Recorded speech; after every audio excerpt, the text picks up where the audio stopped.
Welcome to Not From Here, a podcast. A podcast? All right, and action. Welcome to Not From Here, a podcast. Why do you keep doing it? What is a podcast? A podcast. A podcast. Okay, I'm going to try it one more time and action. Welcome to Not From Here, a podcast dedicated to past versions of ourselves And the current versions of all of you. We are your co-hosts. I'm Riley Klauza. And I am Isa Rodriguez. And we are just a couple of Michiganders turned New Yorkers trying to get a grip. Have you ever been made fun of for the way you say things or thought, damn, I never even realized I had an accent? Well, we have too, because wewe're definitely not from here. 1, 2, 3, go! Boom! Boom! Boom! Boom! Boom! Boom! 1, 2, 3, 4.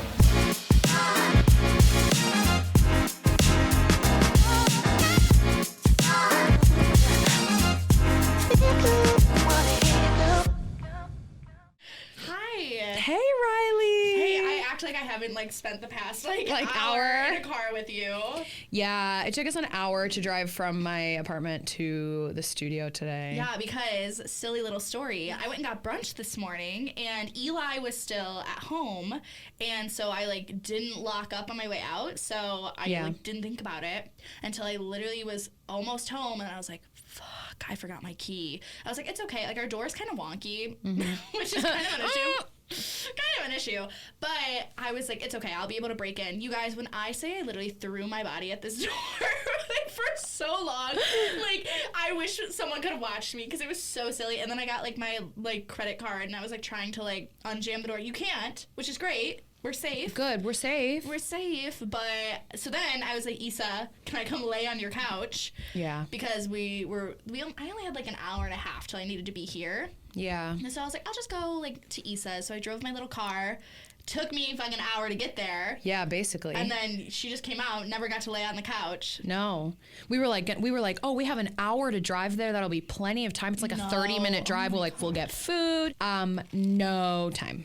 So how have you been since last week? I'm feeling good. I'm feeling a little sleepy today. Good week though?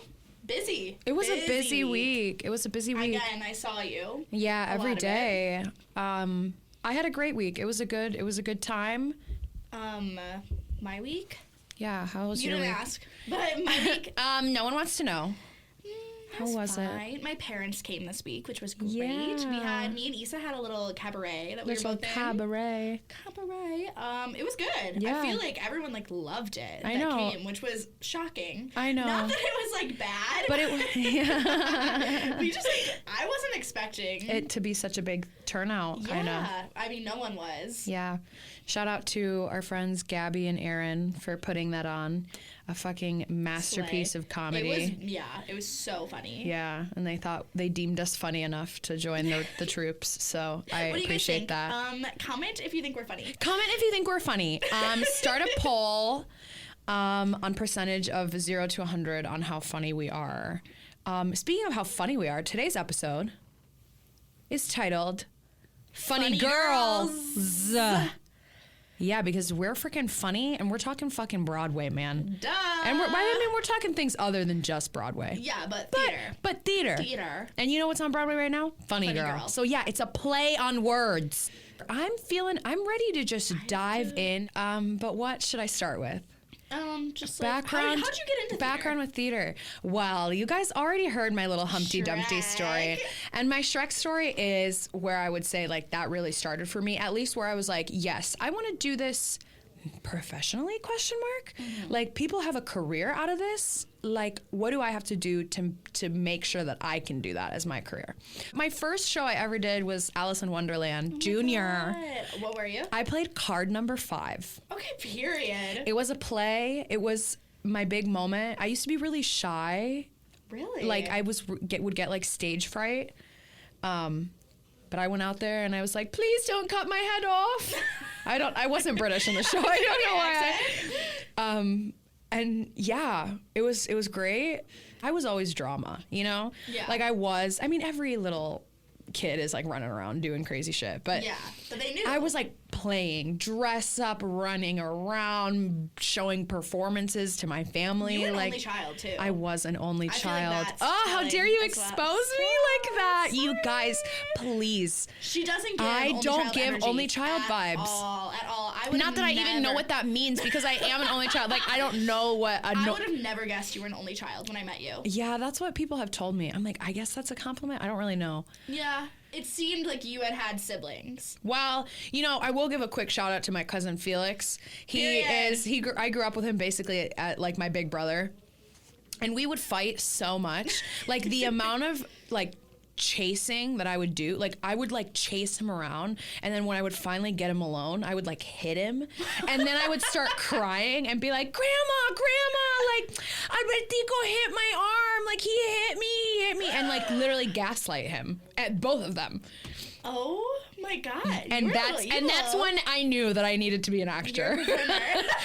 Okay, so growing up, what would you say was like your biggest theater inspiration, performing inspiration, I guess? It doesn't have to just be theater. Or did you have any influences, like maybe like music you listen to, or like, I don't know. I was always just like a big music gal growing up, but I actually started doing theater acting only. It wasn't until I got to high school that I kind of like combined the two and was like, whoa, this is blowing my mind. But I was one of those people that like didn't really like train my voice until I was a little older. Which is crazy because guys, literally, I'm hyping you up. Isa is literally one of the best singers I've ever met. That is insane. Deadass. And that's coming from a singer. Thank you for saying that. That is an insanely big compliment. Sorry, that was gross. From someone that I also think is like such a fucking good singer, you know? Thank you. No, I have high standards. Damn. And I'm not that I'm like sitting here like judging you. No. Isa Judge me. Read me. So fucking good. So it's insane to me that you didn't start training until you were older. I was always like one of those kids that was like trying to sing everything like a pop song. Yeah. So like my high school theater was like, we get it. Like you think you're Beyonce, but you're not. Okay? So I had to work on that for a while. I remember it was like we did Little Women in high school actually. And I was playing Marmee. Which is the mother. Okay, Marmee. She's got 2 fire songs though. Does she? Okay, yeah. I know nothing about Little Women. That is we had a conversation in the car insanity about to this. me. The music in Little Women is so Who's good. the composer? Jason Howland. Anyway, we were like doing a run through of the songs for the first time, and bless them, my director literally looked at me and was like, okay, let's try it again, but like don't like do that thing with your voice at the end of every song, because I would be like,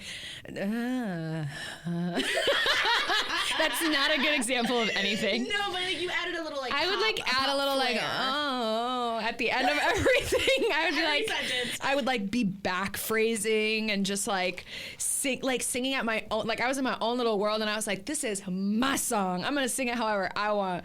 And so then I had to like train myself out of that, but then I started taking voice lessons when I was in high school, and so that helped a lot. Anyway, so I started off, did high school theater. High school theater was great. That was like my main thing where I like figured out that I wanted to do this. When I was in high school, my senior year, I also had this, not even my senior year, it was like my end of my junior year. I had this like out of body experience when I first listened to the Waitress soundtrack for the first time. And that is where my obsession with Waitress started. I was always singing Like She Used to Be Mine. Did you do sports? I did karate when I was a kid. Oh! Yeah. Do you know that about me? No.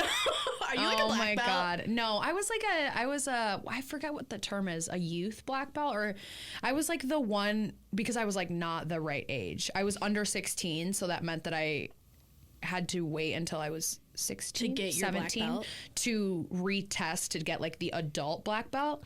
But basically I got as far as you can go in like the kids level. Did you know but that? It's not because I was like twist. really into karate or something. I mean, I was when I was doing it, but it was because my dad was, he did karate in Cuba.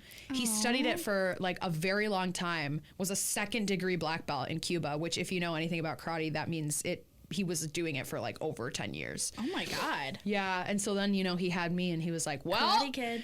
Yep, you're going into karate." I used to swim when I was little, But wasn't very good at it. Yeah, theater stuck. Yep, I used to play volleyball. I got cut from the freshman team in high school, which is like, if at that point you're not succeeding, like, really, should you keep going? It's time to give up. Yeah, so I played like club volleyball for like another session or semester or whatever you call it.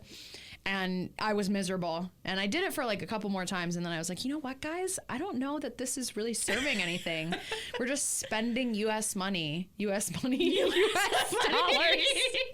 As opposed to what kind of money? What other currency are you using? That's not for the podcast. I'm kidding, guys. Sports was not my thing. And then I danced when I was little.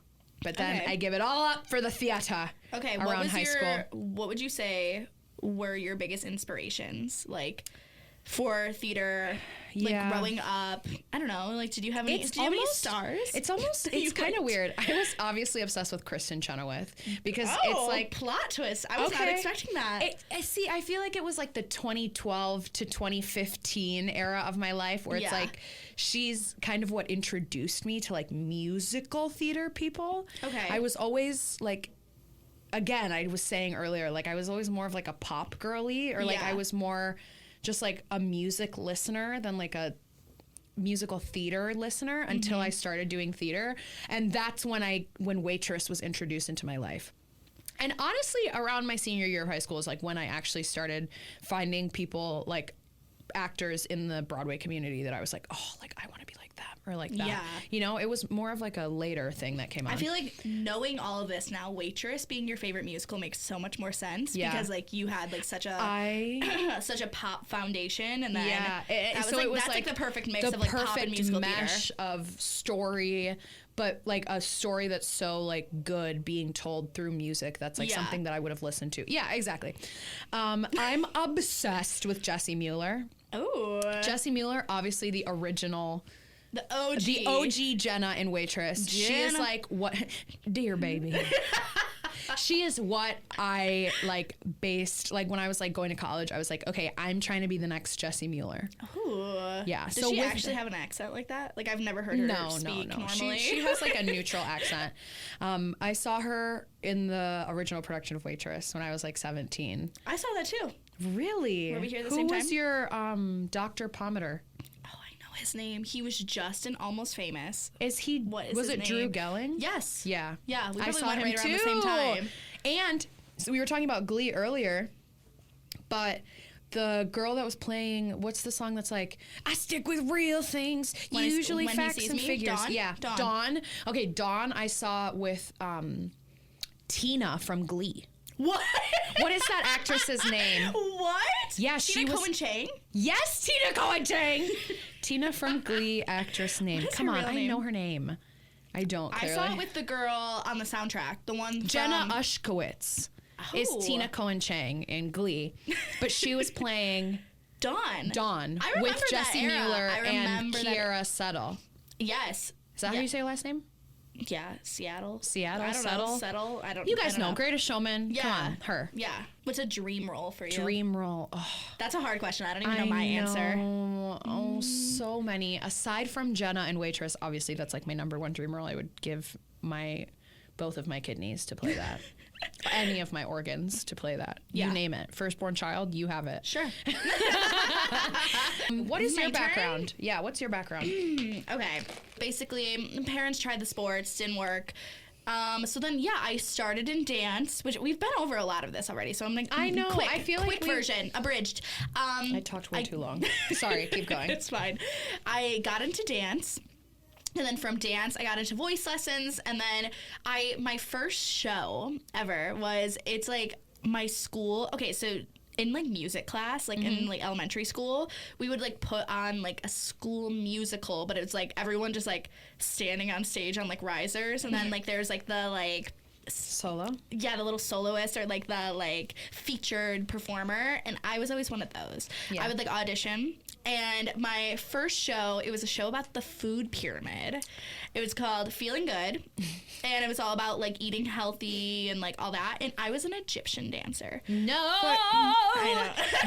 that's not good. Not good. Not what year was that? What, like 20? Oh my God, it was 2010. 2010? No, 2009. 2009, yeah, scary yeah, but times. it was like, there's a pyramid, yes, a pyramid, and it helps us eat good. It was like something like that. But then, yeah, and I would just do like a little dance. No. Not very politically What's correct. the word? Yeah, no, a little. But like I was fully like 9 years old. Yeah. But no, that was like, I was like, damn, this is it. This is Yeah, it for like me. we used to do like those like plays in school where it's like you would have to tell the story about like the sun and the moon or some shit. I was always the narrator because I always wanted the most lines. I was like, I could be the narrator on the morning of, August 20th, the sun arose. So that was like my first like show. Well, okay, also even worse. Come on, food pyramid musical. It gets worse. So then I started doing like community theater, and then like my first like I would do these like workshop-y like camps where we would like write our own show. Kind of silly. They were always like so silly, but it was so fun. And but my first like community theater like actual show was Moulin Jr. No! What is with all of these like super whitewash ethnic shows that they're pulling out for these white communities? Like it was bad. It's so bad. You know it's so bad when you like. But I didn't know. Like I was a kid. I mean, it's definitely not on you as a 10-year-old to be like, I'm not accepting this role. Like I your was one of the school, ancestors. your school should absolutely know better. Every school should know better. Yeah.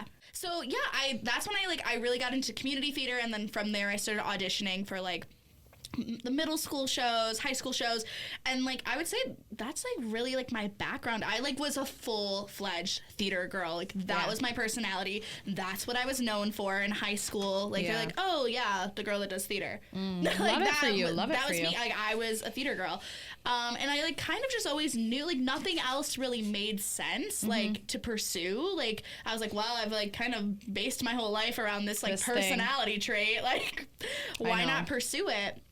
So true. I guess, okay, inspirations. Yeah. Sutton Foster. Like, now I'm like, okay, ready. You're like, yeah, really. But, like, I wanted to be Sutton Foster so bad. I mean, that's fair. She's originated, like, how many roles on Broadway? And it was so many roles that, like, I was like, I wanted to play. I would slay. You know what's a role she originated? What? Jo March in Little Women, the musical that you have not heard. But yeah, so I would say Sutton Foster was like my biggest inspiration, and because I was so like obsessed with like belting. That was like my like another personality trait. I'm like the theater girl that belts. Like soprano, no, it's okay. Me too. No, I fully have like classical training. Like I can sing up there. I just choose not to, even to this day, which is kind of an issue. I'm getting better at accepting it and being like, no, you don't have to belt all the fucking time.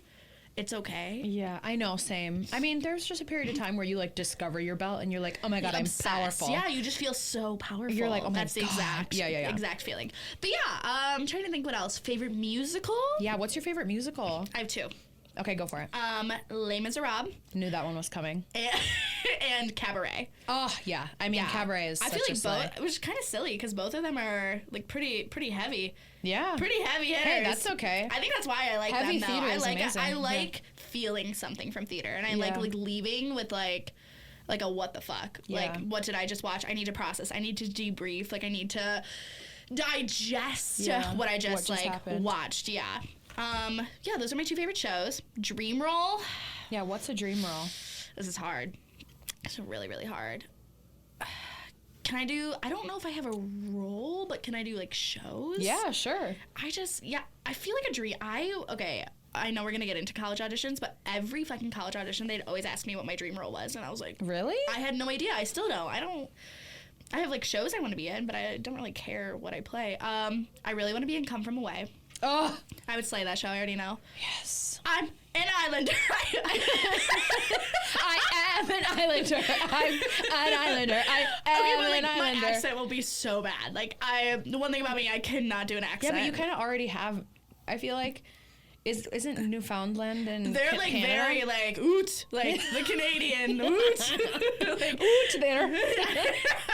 Oot. We're going oot. I love Come From Away. Oh, I know one. What? I want to play Rose in Dogfight. Yes. I love that show. There you go. That's another favorite show. Okay, I guess this is like a good combo to have. So, Type in theater, which is like, Issa's like, fuck you for bringing it up. A little, but it's okay. We can talk about it. No. Like, it's such a, like, a fucked up mentality. Yeah. To have, and, like, that, I think, has, like, really subconsciously, like, put, like, a kind of, like, a hold on, like, my dream roles, because I'm like, I want to play this, but do other people? And, like, I know I shouldn't think that way, but it, like, subconsciously, like, I'm like, kind of comes up. Yeah. I'm like, I don't want to say what I, like, want to play, but, like, because I'm like, well, what if other people don't see me that way? And, like, I'm just finding, like, this, like, breakthrough recently where I'm like, I don't give a fuck what other people think. Like, if I'm good for the role, like, I'll slay it, you know? My type, like, because of, like, my body, I am, like, a curvier woman. Like, they look at me and they're like, not an ingenue. Not an ingenue. She's a mother. Yes. She's a mother. She's a mother. Those are birthing hips. Like, and Yeah. so I feel like because of that also I've kind of like pigeonholed myself into like the like, oh, like I'll be really good at Madame Thénardier one day. I'll be really good at Mrs. Lovett. I'll be good at like all these like older roles. Yeah. Which I do think I'll slay them. But Yeah, but I like think right now you are like I'm literally castable and ready to 23. freaking go. Like Exactly, yeah, exactly. So yeah, that's just the fucked up thing about Type. And because of that, still working on my dream roles. I feel you. I have a lot of shows that I like want to be in, but I'm trying to figure out still like who I am right now as a 23-year-old in this industry. I just kind of like hated how much you were told like there was only like enough room for like one person of each type in a place kind of thing. So it's like I subconsciously kind of am always like sizing up the other people that like look like me or like have the same vibe because I know that they're going for like generally the same things, and it just kind of puts it in your head like, oh well, like they're the same type as me, so it's like gonna be one of us, and if it's not me, it's gonna be one of them kind of thing. And so I think it just kind of messes with your brain a little bit. It does. And people for years tell you what they view you as, and you might not feel that way.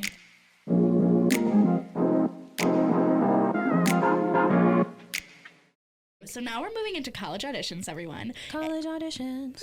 And for those of you that don't know, like, the theater and musical theater, like, college audition process is truly, I think, like, one of the worst things in this entire world. I don't know like, why it's so complicated. It's just awful. Like, I mean, it does, so... In theater, one big thing is there's a lot of rejection. And I feel like it does like set you up for like that, but it's like, damn. Like for college, is it really this deep? I know. Yeah. Rejection for sure. Like on our script, we're like, okay, where we auditioned, where we ended up, how we knew what the right school was. And I'm like, I'm just going to be honest. And I don't usually enjoy talking about this because it's very vulnerable, but like I didn't get in anywhere other than Michigan State University. Yeah. And people like, you know, mentors of mine, friends of mine, family members of mine were like, well, you should just take a gap year and go somewhere else. Like, you can go somewhere else. Like, you can go somewhere better. And I was like, okay, well, hold up. I appreciate that, but first of all, I just auditioned at a bunch of places, and they quite literally were like, no. Like, you can, like, no. Like, there's not a spot here for you. Sorry. Yeah. So I was like, why would I put myself through that again to then feel like and obviously some people transfer and have great experiences with it. Some people take a gap year if they don't get into a school that they really connect with, and like that is great for them. For me personally, I did not want that for myself. And I knew that very clearly. I didn't know much, but I knew that I did not want to spend my time like transferring somewhere else and like losing those moments where I'm like at the age that I'm supposed to be doing them. I don't know. my gut told me to stick with Michigan State University. And are you glad you did? I am glad I did. Yeah. Again, it's one of those things where it's such a personal experience, and actors and artists and like they go to schools all over the country, and somehow they all end up in similar cities, and they all can do the same thing. Yeah. So the farther away I get from college, the more I realize how how insignificant it is in the grand scheme of a performance career, a professional career out here. But at the time, it feels super shitty. Oh my God. I mean, people are getting into these top schools, and I didn't even know where I was supposed to apply, kind of thing. Yeah. We also kind of touched on that the first episode, but it's like, I don't know, not everybody comes from like a background where theater is like super introduced to them, or they are like, okay, yeah, like these are like the best musical theater schools in the country, and like I'm gonna like fly and drive all over the country and like audition there. Like that just was not my experience. Yeah. But it doesn't mean that I didn't like train in a way that I feel prepared me to be out here, because I do feel like I was prepared enough, you know, absolutely. as you can be. That was like the biggest, like one of the biggest like shocks, like coming into this industry, like actually living in the city, is like I remember my dad, like shout out Mark, back during the college audition process, he's like, it's not even gonna matter where you go to school. It's literally not gonna matter. But I like, at the time, it felt like the end of the world. End of like, the world, yeah. Yeah, I'm like, no, like, they're gonna look at my resume and they're gonna see I went to da-da-da-da. And, like, they're, like, you know, like, I thought it was gonna be such a bigger deal. But, like, we have so many friends out here that didn't even go to college or dropped out because they're like, I don't fucking need it for this industry. Yeah. Which has been very cool. But so for me, on the like a different side of things, I had a college audition coach. Yeah. Trauma. Yeah. Just because I started with a woman, and going back to type, she really put me in a box and like basically told me I can only play like plus size characters. Let's just think back. I was skinnier than I am now. Like I was like in my peak body. Like damn. Like and so like hearing that though, as like I think I was 16 when I started with her, like hearing that as a 16-year-old that I can only play Tracy Turnblad and stuff like that, like that was just so hard for me to hear, and like I think really shaped my, I mean, like, wow, vulnerable, but, like, I'm in therapy right now, that's what I feel like, but I feel like it really shaped, like, my perception of myself and, like, where I fit into, like, casting and, like, my, even, like, my talent, like, level, like, I don't know, I just feel like it really shaped that. But I had this coach, I ended up dropping her pretty early on in this process just because I felt awful about myself, and I'm like, I'm literally paying you money to, like, hype me up, girl, and, like, you're making me feel awful. And I'm not saying by any means that like plus size characters or actors like should feel any less. Like she just like completely like put me in this box and was like, this is what you have to sing, this is where you're auditioning, this is like what you're gonna play, like, and I was just like, I like want to be able to figure these things out for myself as well. But so I dropped her pretty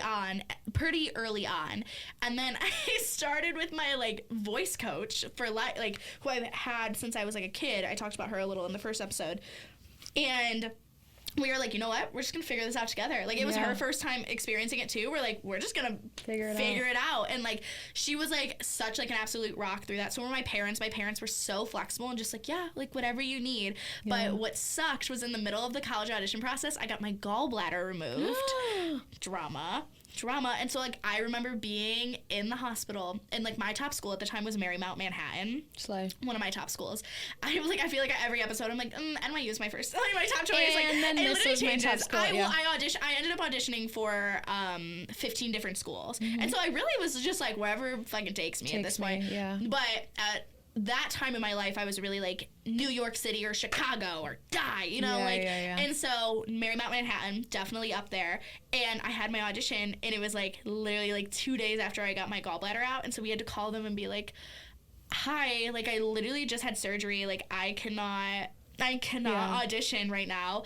And they're like, okay, so like you have to drive, our next open like audition is in Atlanta. And we literally drove to Atlanta, me and my dad and my sister. That's crazy. I didn't get in.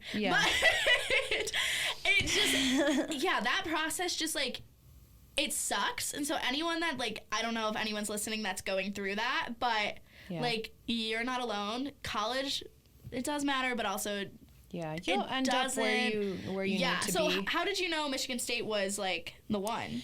After my first, it really was like my first semester there that you're like really struggling, and I was like, God, maybe I should transfer. And also I was a musical theater girly, right? Like I knew that I wanted to sing and act. Yeah. And Michigan State only has an acting BFA. And so I was like, oh, like I'm going to be in an acting program. Like what if it's like not even like the same or whatever?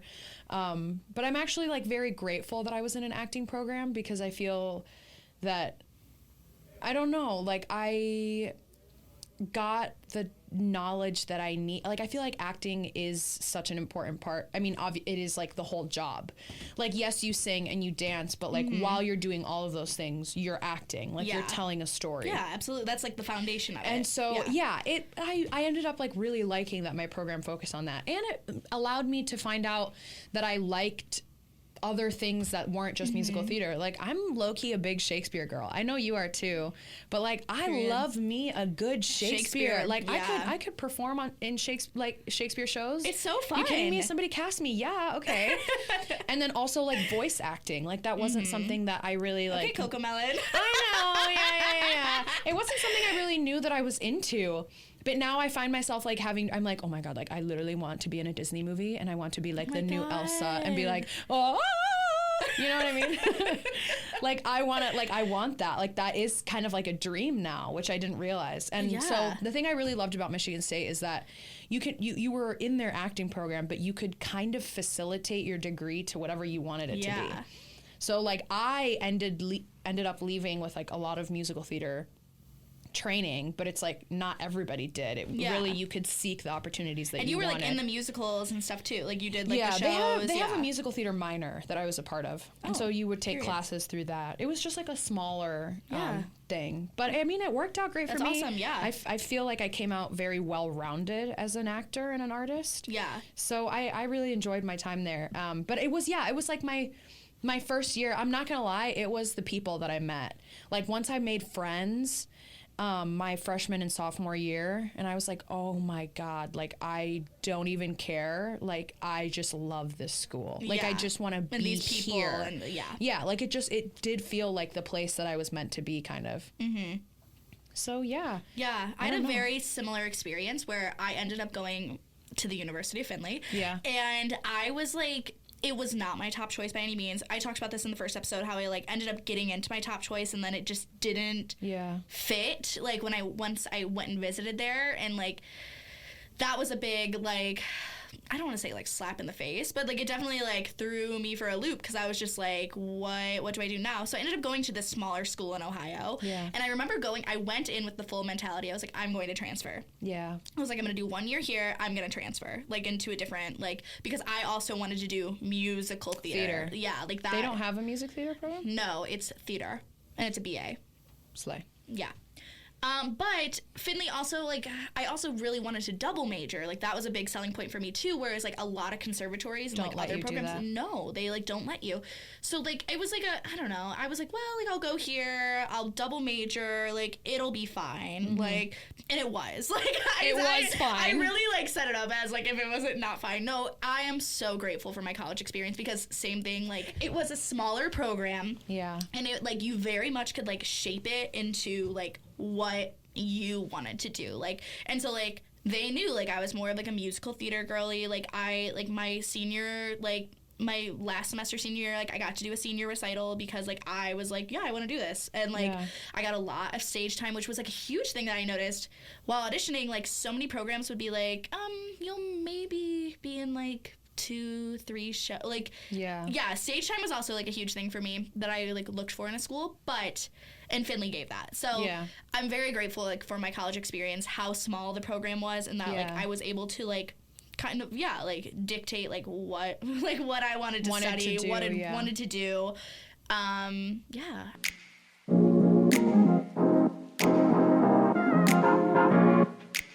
Okay, we are coming to you now with a really important topic. Broadway characters, fuck, marry, kill. So we tried to come up with some prior, and we've got a couple to like start us off, but we're really hoping that we'll get inspired enough that we can just, list them off to each other. We'll be improvers. Improv girlies yet again. Okay, 2 so weeks in a row. first we've got. I'm just gonna toss this to Riley, and then toss it back, and we'll discuss our answers. Okay. We have Alexander Hamilton, Jean Valjean, and Beetlejuice. Beetlejuice. Okay. Do you want me to just get my answers? No, you can explain. Okay. I'm gonna fuck Beetlejuice.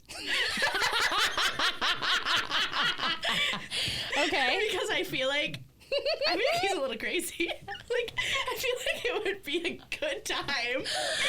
That is really not where I saw that going.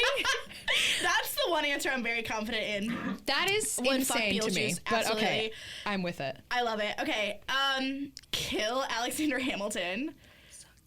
He's just annoying. Yeah. He's just a little annoying, but also I just like imagine Lynn, and no hate to Lynn, but like, Yeah. like he's just kind of silly. Yeah. So obviously that leaves Jean Valjean. To marry? Yeah. Okay. Yeah. Absolutely. I'm very confident in that answer. He's a good man. He is a good man. He stole that bread for his nephew. Man. So true. And then he was on the run for his whole life. He took over taking care of Cosette for Fantine when she died. Like, he's a great man. So true. Oh my God, he would be such a good husband. Yeah. Your turn. I think I would fuck Jean Valjean. Oh. It's like a little period moment, you know what I mean? Yeah. Like period piece moment. But I am also absolutely killing Alexander Hamilton. Like, you Thank got God. your son murdered. That's on you, brother. Yeah. All right? That's Yeah. on you. You're going to have to live with that on your own. And he cheats. He's And a he cheater. cheats. Cheater, pumpkin eater. And so that would leave me marrying Beetlejuice. I don't know. I just feel like silly. I didn't really think that was going to go that way, but it's the only thing that makes sense to me. We'd have a crazy, adventurous crazy time. marriage. But, you know, also I can be like, Beetlejuice, give me some space, bro. You know, Mrs. Beetlejuice needs some Wow. alone time. Wow. I feel And like I you guys think would he have would- fun I think in he like would the respect afterlife that. together. Yeah. Yeah. I agree. I feel like that's a good, good choice. Okay, what's our next? Okay. What's our next lineup? Next, we have a battle of the Mean Girls. Okay. We have Regina George. Okay. We have Chris from Carrie. The world according to Chris. Yes, One? Okay. that one. Or Heather Chandler. Which one's Heather Chandler? Oh, Girl, are you kidding me? Is she the green one? Welcome to my No, she's the red one. She's the main I one. don't know the last names. Welcome to my candy Oh, store. green one's Heather Duke. Yeah. Yeah, okay. Heather Chandler's the main one. Yeah. The yellow is McNamara or whatever. Yeah. Okay. What was the second one? Chris from Carrie. I'm gonna kill her. Like, she's just so irrelevant. Yeah, to me. like, I just, come like, on. Enough. irrelevant, Make irrelevant. room for the... I'm gonna marry Regina George. Yeah. I'm gonna marry Regina George for sure. She's just so powerful. Mm-hmm. So mean, but so powerful. Yeah. And then I guess that leaves Heather her face? Chandler. Fuck. No, you'd marry her. No, you'd fuck her. Yeah. Yeah, because I killed Chris. Like, So yeah, fuck Heather Chandler, which also I think would be a little crazy. Little cray. Yeah. Yeah. I actually think I'm 100% there with you. I would Yeah. also kill Chris. I would probably fuck Heather Chandler because Does Chris spill the pig's blood on Carrie? Yeah, like that's too mean. Too much. Like, take a step back. Poor Carrie. I would want to marry Heather Chandler because I think she's the baddest of the baddest bitches. Yeah. But she kind of scares me. And I feel like if I was married to her, Yeah. she would end me. End Yeah. my life. Yeah. Figuratively So and Regina's a good possibly wife. literally. Yeah, and Regina George, she's like a little younger. We see you her know? mom also. We see Yeah. like what her future might be like. Yes, exactly. It breaks down those barriers. You know, I feel a little safer. Like I might have a little more control with Regina than Yeah. I would with Heather Chandler. So I'd have to marry Regina, fuck Chandler, kill Chris. Cool. Amazing. Okay. Now we have a battle of the witches. I'm excited for this one. Okay. Witch from Into the Woods. Okay. The witch from Big Fish. Okay. Or Elphaba, our green witch. I'm very confident in this answer. I don't even have to think about it. Okay, give it to I'm me. marrying Elphaba. Absolutely. Yeah. I'm not that girl. You know how she does that like alto. low note? Yeah. That's what I was thinking. But no, yeah, she's just she just wants to be loved. I know. Yeah, I would love her so hard. Okay.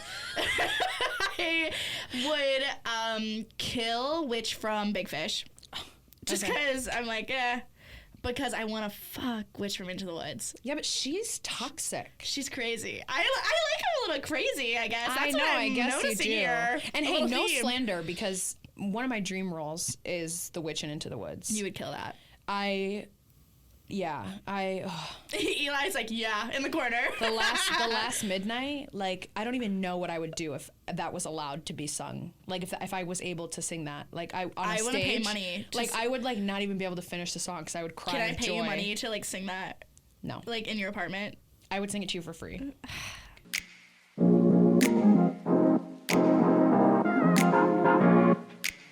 There's a lot of Broadway tea. I know. Back to the Future musical. I'm excited. I am excited as well. I grew up like the Back to the Future like trilogy. Like I was obsessed. I was obsessed. That was like one of the first movies I remember. Like I was like a little older, like probably like around 10, but I remember like watching that and being like, this is cinematic, like work of art. Like I was obsessed, and like I would always watch it like with like my parents were really into it too, because like you know. And so I'm very excited for it to come. I already told my mom, I was like, when it comes, like you have to come in and like we're gonna go see it. Like I think it's just such a cool idea for a musical. Like I'm excited to see what they do with it on stage. And I'm usually anti like movie musicals. I'm just like sick of them. Like I really like new works.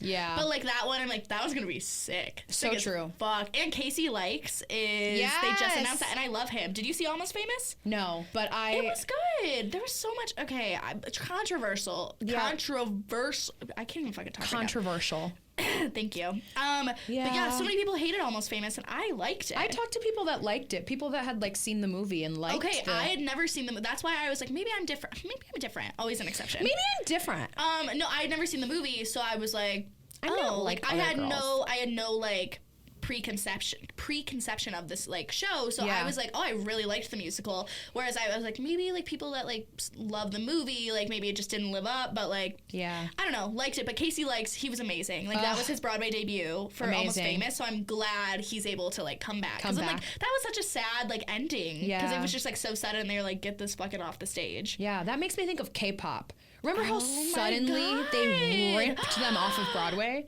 I forgot about that. That was messed up. Old news, but always worth talking about. Always. Lea Michelle and Funny Girl. Controversial. Listen. We're Gleeks. As someone, yeah. Gleeks. Like Gleeks, die hard, rewatch the 6 seasons frequently, okay? Don't get me wrong. Also aware of her talent. I see it, okay? We all see it, we hear it, it's there. She's incredible, we know. I think it's just the principle of having someone originate a Broadway role and then kind of like literally kicking her out, erasing everything that she did and just like trying to do it again with Lea Michelle and pretend like Beanie Feldstein was like not ever there. I know. And I love Beanie. I know. I'm a big Beanie. I saw Beanie in Hello Dolly. Ugh. So I didn't see Funny Girl with Beanie. Did you? No, I haven't seen Funny Girl yet. I haven't seen it at all. We need to go. Yeah, I know. We need to go. But I haven't seen it at all. From what I heard, Beanie just like wasn't hitting the notes, wasn't just like her acting I heard was incredible, but like her vocals just weren't there. Okay, whatever. But like I saw Beanie in Hello Dolly back in 2017. She was Minnie Faye. Mm-hmm. She slayed. So good. I mean, granted, that's a very different role. Yeah. But like, but I've also heard people that like loved Beanie. Loved her in the role. Exactly. That's where my confusion comes from. I also am a little confused because it's like, okay, they put on the whole show. They opened. They let her do the run, and then they realized they didn't like her. I'm like, you guys are telling me that it's like impossible to get cast in a Broadway show, but yet you cast someone and then decided you didn't like. Like, I know that you can change your mind, but you knew who Beanie Feldstein was when you cast her. And it's also the fact that they like cast it, like they made this like huge statement by like casting this like plus size actor. Like, I was like, yes, like I was so for it. I was excited. Like, this is so amazing. The industry is changing, and it's like. It was such a big step in the right direction, and then to like basically like push her aside and bring in another like small, like, I don't know. I also Lea fucking Michelle. Like, that was just like such a like slap in the face. In the face, yeah. Yeah, I'm just like, why did you? If you were gonna go that route with Beanie, like maybe you should have continued that. I don't know. Yeah. No, I'm right there with you. I also think like I don't know how accurate this is. I mean, I saw it on TikTok, but I trust TikTok. I trust TikTok too. But I saw that apparently there was a massive costume change made. Yes, I heard about that. When Beanie Feldstein was playing the role at the end, there's this like fabulous like red dress that's worn. And for Beanie, it was like there was like a robe aspect to it that was like covering her arms and like the dress. But then for actresses Lea Michelle and Julie Benko, they had like sleeveless or like thin strap dresses. Oh my God. And that's like just, again, to like kind of reiterate what you were saying about the body image thing, like it's just so fucked up. So fucked up. That it's even necessary in their brains to do such a small thing like that. Side note, but this can definitely be included. You didn't listen to the Reneé episode, did you? I haven't, Call Her but Daddy? give me some tea, please. I will. So she talks about Mean Girls and the costume change that they made, which is so crazy to me because I remember at that time, like when we've been following Reneé for years. For a very long time. So when she was in Mean Girls, following that whole journey, it's the Halloween scene. Regina wears the corset. Yes. You know how they like covered Reneé? Do you remember that? With a skirt, right? Yeah, they added a skirt, but I had heard the narrative at the time that like Reneé requested it. Oh. She requested the skirt. She wanted to be made more comfortable. So I was like, I thought it was because she was too young. Yes, Broadway. Oh, interesting. Because I think she was under 18. She was 19. She was 19. Oh, never mind. So maybe I'm just wrong. I don't know. Well, clearly there was some sketchiness around the whole situation. Oh my God, yes, Broadway, like making her feel more comfortable. Like I was like, that's incredible. On Call Her Daddy episode, they like forced her to put that skirt on because she was curvier. And yeah, they literally added, it's like Regina wears like a corset. It's like the Halloween scene where she's like supposed to be sexy and whatever. I don't know what the fuck she is. Or whatever she is. Yeah. And they literally like added a skirt on, and it just like made. And then Reneé goes on in this like Call Her Daddy episode, like all about how like that like really launched her eating disorder and like really like made her feel so awful. Like, and she, oh my, yeah. Anyway, Broadway costuming, fucked. Oh yeah. That is really messed up. With Beanie and Lea. Any final? I mean, I just wish they had gone about it differently. Yeah. I'm like, I don't have necessarily any like massive hate towards Lea Michelle playing the role. I just don't like that they like kind of tried to play it off like it was always her. Yeah. And like as if Beanie Feldstein hadn't like originated the revival role. Yes. Like that's a big deal, and they kind of just like took that away from her. Yeah. Because they didn't like necessarily love what she was doing, which is I also think unfair because theater is fucking, what's the word, up to interpretation. So it's like one person can love it and super resonate, and the other person might not like it. That's like how it is. So it's just art. because like some people didn't like it, they were like, get the fuck out of here. They were like, we got to change this completely. And and the fact that they're using Lea Michelle as a money. Yeah, it's such a what's that called? There's a term for it in Broadway. Fuck, what is it? I don't know. You know what I'm thinking of. I do know what you're thinking of. I can't think of the word. Yeah, and it's just like, okay, also like Julie Benko, like you could, I don't know, they could have moved her up too. Yeah, like, Julie Benko's so good. She deserves so much more. That queen deserves so much more. I hope they cast her in the national tour. I hope so too. Of Funny Girl. I really hope so. Yeah. Well, and then Funny Girl's closing now, so. Yeah. Funny Girl is also just an awful show to start with. I know. I'm like you guys. Have you watched it at all? No, but I know a little bit about it. In college. Of like, course. That was like where me and Eli became friends, was during so Funny Girl. Funny. It's just an awful show. It's like, it's all about Fanny. Yeah. Which is fine, but it's just like boring and long, and it's just like, why? When they brought it back to Broadway to begin with, I was like, why? Okay. Yeah. I think we should talk about Sweeney Todd. Yeah. Yeah. Yeah. We have to go. I'm so excited. I'm so excited. I'm excited to see what Josh Groban does. Oh, he's gonna slay. I know. I saw him in Great Comet back in 2017. Amazing. Like one of the most beautiful performances I've ever seen. Oh my God. Like he is such a good actor. And then like his voice also obviously just there. Incredible, but he is like such a strong actor. Yeah, I think personally. That's amazing. I mean, that was the thing I was worried about. Ashford. I know, I can't wait.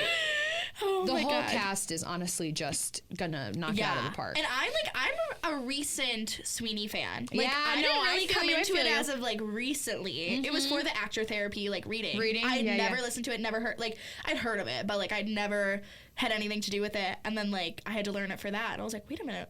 Wait a minute. Oh my God, I'm into This is good. It's dark and mysterious. Oh, I want to see it so bad.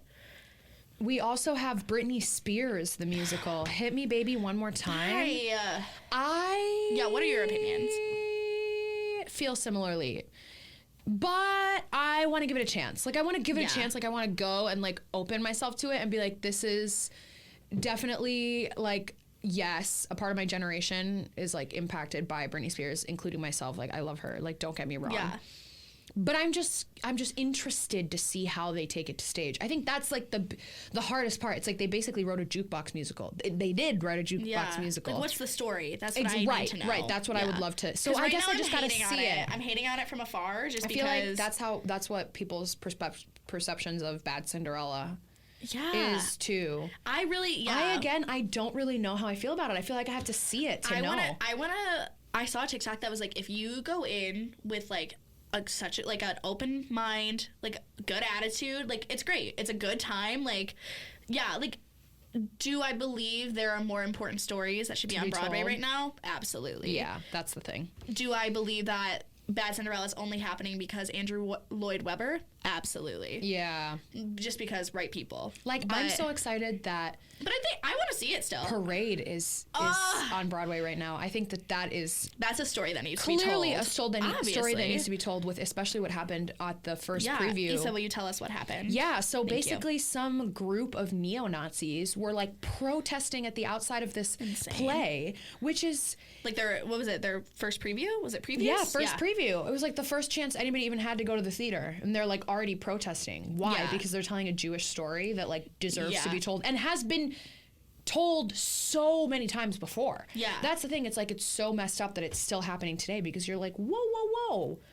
Yeah. You guys are still on this? Like, wake up. Like, it's 2023. You are not allowed to have that opinion anymore. Like, you don't like a certain group of people, too bad. Like, you know what I mean? You got to figure that out on your own. I think those protesters really just, like, pushed it even more that, like, this is a story that needs to be told right now for people like that. Yeah. So, I don't know, wishing them the best. And, obviously, I'm going to go see it. I just need to find... We have to see every single one of these shows. You know what else? I was actually talking about this earlier today, but I am so excited for A Doll's House on Broadway with Jessica Chastain. Chastain? I've always said Chastain, but I don't know if that's right. I always said Chastain. No, Chastain. Jessica You guys know who we're talking about, right? Do you? Yes. So excited for that. I cannot even explain. And the only thing I know about this production is that like it was directed by a woman. And so I'm already into it, because the story is so much about like gender roles and you know, power and all of that good stuff. And I love that show. But I know. Too. But I love, the only thing I know is that she starts on stage. Like before. Really? Yes. She's just sitting on stage like a doll in a dollhouse. And she's just sitting there until the show starts, and she's just like reading her book or like just like living on stage for the like 30 minutes before the show. And I'm like, if that's how you're starting it, like I can't even imagine. Oh my God. And like a female's perspective, like someone to direct it. You know what I mean? Yeah. Did you ever read Doll's House Part 2? Yes. Duh. Yeah, duh. Sorry, I was just thinking about it. I'm like, that's just such a good... I think it's a really... Is that Ibsen? Mm-hmm. Yeah.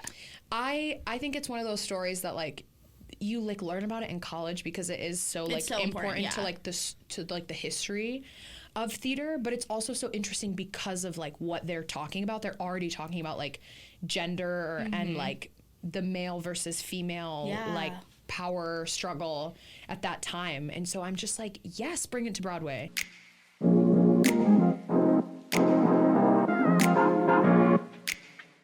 Thank you guys for listening. We had a lot of fun just, you know, rambling on about some theater stuff today.